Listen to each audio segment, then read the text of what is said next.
Hey guys, it's Leech, and today I want to discuss Tears of the Kingdom. But before we get started, I just wanted to say that I'm only about 15 hours into the game at the time of writing this, so it's more like a first impressions video rather than a full-scale review. There's still a lot that I haven't seen, and so I'm going to ask you guys to please be respectful and not post spoilers in the comments. And I'm going to do my best to not bring up any major spoilers myself. As far as more minor things are concerned, look, I can't talk about the game without spoiling something, so if you do choose to watch this, please don't be upset with me. Again, I'm not going over anything I would consider a major spoiler, so I think everything will be okay. With that being said, let's dive right in.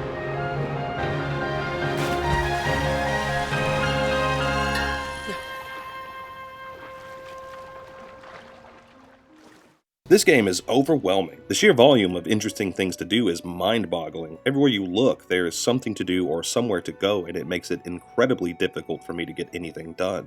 I want to do it all, and while I might be trying to do a main quest for Pura, I can't get there in a reasonable time without stumbling into 37 other things and making zigzags all over the map. It's the best problem to have. The map this time around has effectively doubled. Not only do we get to explore the already familiar landscape of Hyrule again, but this time we have the Sky Islands and a massive underground section that's basically the same size as the overworld. And for those of you who are worried about exploring Hyrule again, don't be. Yes, it is the same place, but time has progressed. It's been a few years since you defeated Calamity Ganon, and in that time, the people of Hyrule have been rebuilding. Towns are now full of life, there are more people than ever, and you really feel a sense of growth.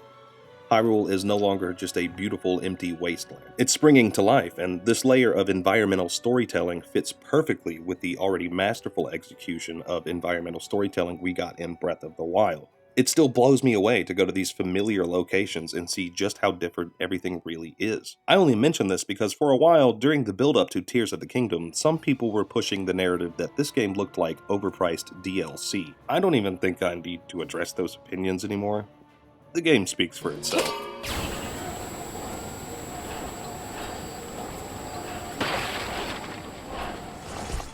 The mechanics this time around are much better and feel way more fleshed out than the Sheikah runes ever did. The mechanics of Link's new arm are so deeply ingrained in the core of this game, I'm constantly swapping between them and the game makes full use of each and every ability. I do wish that we still had remote bombs, but hey look, bomb flowers are back and we don't even need a bomb bag to carry them.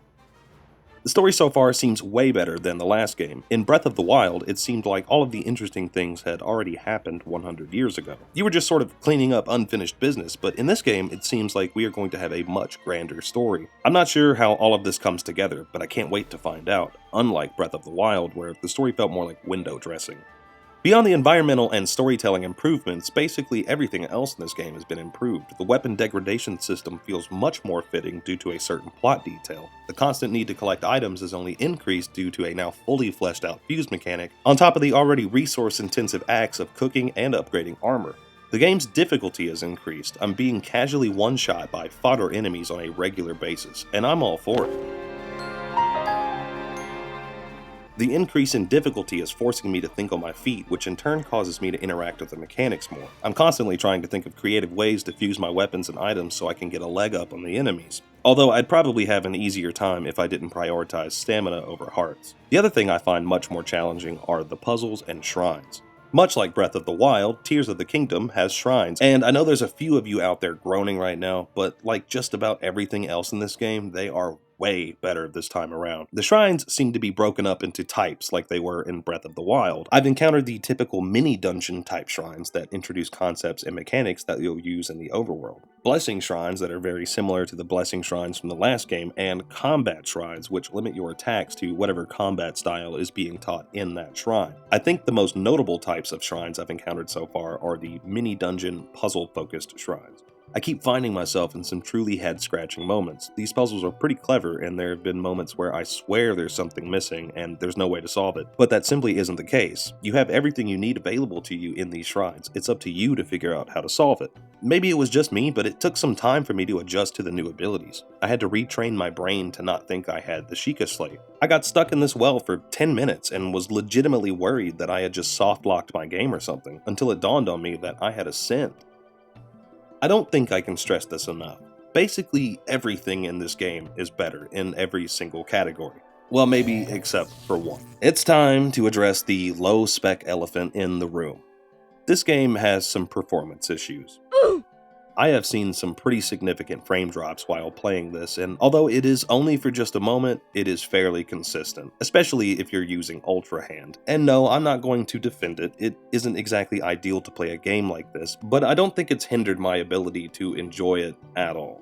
I've seen a lot of complaints online about this, and the criticism is valid. I just think there's another layer to this that people aren't really taking into consideration. The Switch is 6 years old now, and even when it was released in 2017, it wasn't exactly a powerhouse of a console. It's a handheld hybrid, and a damn good one at that, but there's only so much you're going to be able to do on this hardware. I think people should focus more on the monumental achievement of getting such a high-caliber game to even run on the Switch at all.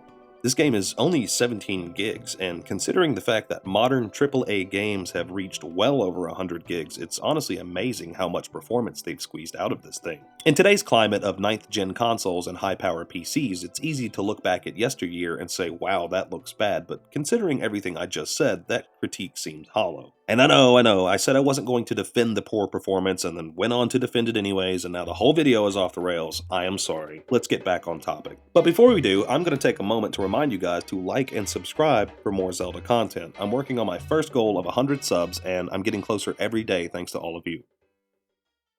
Okay, so I said I wouldn't bring up spoilers, and maybe this could be classified as a spoiler, but I don't believe it is personally. The intro to this game is strange. If you've seen the trailers for Tears of the Kingdom, then you already know how this game starts. It starts with Link and Zelda deep underground exploring a hidden passageway under the castle. We, as the player, are just dropped in the middle of the story, which is a little jarring. Zelda spends most of her time on screen walking incredibly slow, dumping tons of exposition on the player, and there's just something about the voice acting that feels stilted. It's a very uncanny feeling for the first few minutes. And again, I'm just gonna throw this out there. If you've seen the trailers, then you know how this game starts, so I don't consider this a spoiler. After slowly following Zelda around for a while, watching her take pictures and explain all of this new lore, we end up in a chamber with Ganon's mummified corpse. This scene is pretty cool. Again, we've seen a lot of this before, but there's some interesting stuff we haven't seen. I'm not going to go into all of that here, but I did want to mention one issue I had with this scene. Ganon is kind of intimidating in this moment. Don't let his beef jerky form fool you. Clearly, he is far more powerful than I think anyone gave him credit for. I just think this cutscene looks kind of rough. I don't know, there's something about the way his mouth moves that bothers me. Between the extreme exposition dump and this poorly worked cutscene, I had to admit I'm kind of nervous about this game. I'm beginning to wonder if Nintendo mainly focused on this game's mechanics and environment rather than the story and voice acting. I guess I'll find out soon. The possibilities of Link's new powers are seemingly endless, and every ability stands on its own merits. The fuse ability enriches the combat with hundreds or more likely thousands of new combinations of weapons and items. Oh, and the enemies have fused weapons too, so not only are you interacting with the new combinations offensively, but you also have to interact with these combinations defensively. You can encounter an easy enemy with a powerful weapon, and the task changes from how do I kill this bokoblin to how do I stop getting blown off this mountain by a gust of wind. The Ultra Hand ability is awesome. You can pick up and manipulate objects just like the Magnesis Room from Breath of the Wild, but it isn't limited to only metallic objects. On top of that, we can now glue objects together to create, well, anything. I'm not sure this is what Eiji Aonuma had in mind when he said, "I hope you'll use your imagination."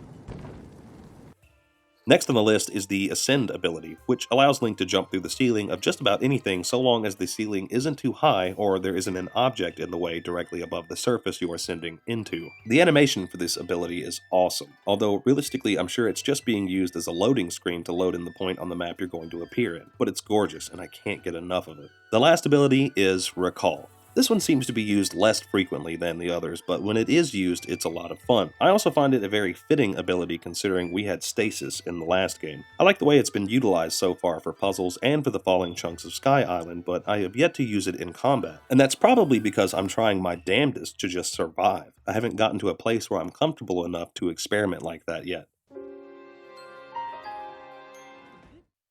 If there's anyone out there at all who's on the fence about buying this game, just do it. If you liked Breath of the Wild, then you're going to like this. It's everything that made that game great and a lot more. Personally, I think it's going to be hard to go back. This new game makes Breath of the Wild seem so simple when compared side by side. I'd love to go into more depth about everything I've seen so far, but it's just too early, and I'd much rather do a full-scale review anyways, and that's going to require me to actually finish the game. Between work, life, and the enormity of the game itself, I have a feeling it's going to take a while, but be on the lookout. Maybe it'll be sooner than later.